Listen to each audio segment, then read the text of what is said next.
Breakthrough. Scientists learn how vampire bat strangers make friends. I'm Steve Belair. Welcome to Breakthroughs. We humans can explain how our relationships with college roommates and co-workers have formed over the years, but scientists haven't had a good grip on how friendly connections among strangers are made between animals until now. A new study of vampire bats living in captivity with strangers support the raising the stakes model of the development of cooperative relationships, which suggests that trust builds over time through the gradual acceleration of smaller mutual investments in each other's well-being.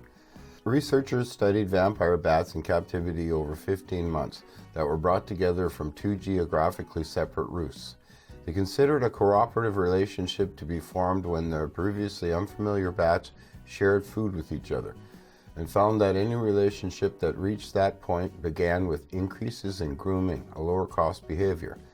After researchers created thousands of opportunities for the animals to interact over the course of the study, almost 15% of the possible food-sharing relationships between previously unfamiliar female adult bats materialized. That might seem like a small percentage, but that the relationships formed at all shows that even unfamiliar adult bats can develop strong bonds, said Gerald Carter, lead author of the study. When they do develop, they follow a pattern that looks like a series of conditional and increasing investments.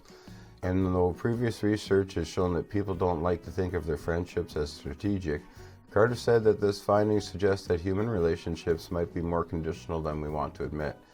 I don't think you can understand human relationships that well by just asking people to reflect on them, Carter said. It may often be subconscious, but I think both human and non-human relationships have a lot of little conflicts that are negotiated and navigated in a subtle way. The study was published on March 19th in the journal Current Biology.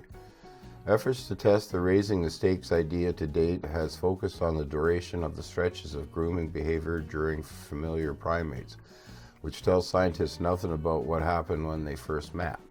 Carter and his colleagues at the Smithsonian Tropical Research Institute, STRI, collected vampire bats, a very social species, from two roosts hundreds of miles apart in Panama. After initially setting up introductions of strangers in isolated groups of 2 or 4, for several months, the researchers then put all 39 adult and juvenile bats together in a single roost for a year. Over all that time, the researchers measured different kinds of behavior, including grooming and food sharing.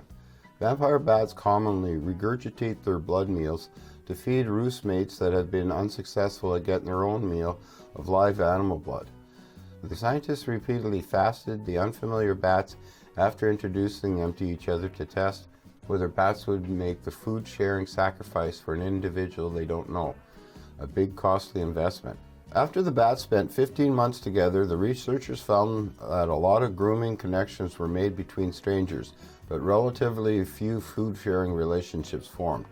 However, they saw one bat feed an unfamiliar bat and then later receive food from that same bat in return, much more frequently than would be expected by chance, Carter said. Several of the scientists' predictions were on target. Grooming preceded food sharing among strangers. The frequency of grooming ramped up before food sharing and then leveled off. The relationship between strangers was more likely to form when familiar bats weren't around. We predicted that when we introduced them as isolated pairs, like in a college dorm room, they would form relationships faster and more frequently, and that was true, Carter said. When we put the two larger groups together, there was a strong in-group and out-group bias that prevented relationships from forming within unfamiliar pairs. The Raise the Stakes model of relationships was published in 1998, and it was based on the mathematical game theory.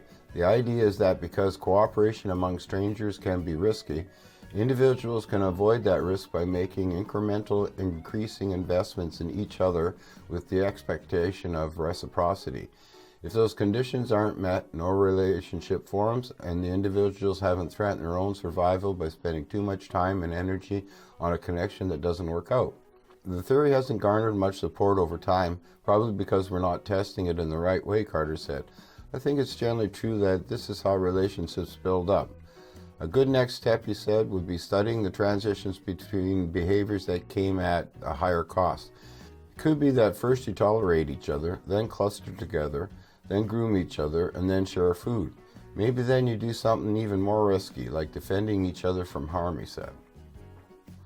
Very cool. I'll leave a link in the description to the full article, and as usual, please like, share, subscribe, and take care.